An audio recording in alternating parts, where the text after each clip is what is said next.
So when you think about post-award and the pre-award and post-award, this is the most critical time when they have to be talking to each other. There could be terms and conditions in a sub-award agreement that doesn't align with the proposal that's submitted. So what's the first thing you do? You look at your notice of award, and what does it say? Does it say anything about the subrecipient? Does it say, was the budget cut? Is carryover allowed? Is there cost sharing? There's things that the pre-award office needs to communicate to the sub-award or the post-award office and to the sub-award to make sure that everybody's on the same page.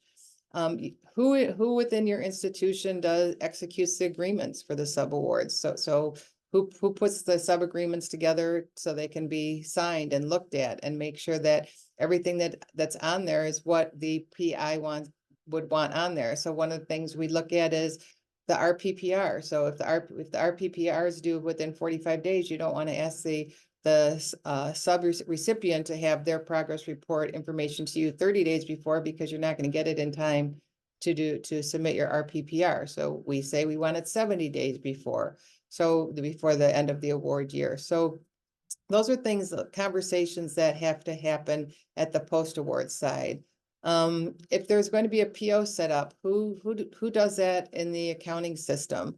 How do they set up? And you have to, again, this is the time to look at the budget. Was there something in the budget that you have to make sure was an absolute cost that has to be set up maybe in a separate task in the post-award side? So if they said, you have to allocate $5,000 a year travel for the subrecipient to travel to these 3 meetings to present findings that are related to A, B, and C, then you need to make sure that $5,000 is set up in a separate task or separate project number, so those funds are not used for anything else. And this is when, the post-award side might not know that that was part of the funding opportunity announcement. So they have to have that conversation with the pre-award side to make sure everything is flowing the way it should be flowing and the way it was written in the proposal. When it comes to award management and subrecipient monitoring, this is also important. So you're getting the invoices in. Who's looking at those invoices? Who's signing the invoices? Is a departmental person signing it? I hope not.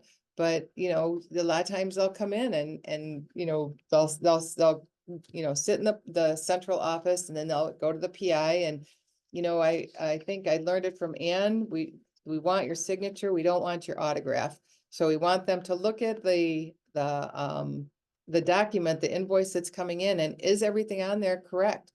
Is it what was supposed to be invoiced for? Is it what was in the original budget that was submitted? Are they putting other things in there that don't align with the scope of work that was in the original proposal?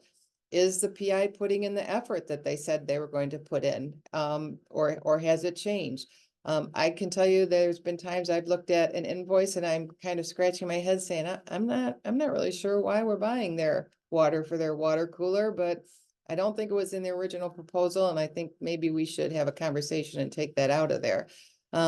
You never want to accuse, you just want to question.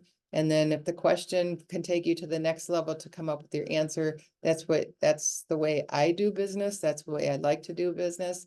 And that's what makes the friendly conversations happen.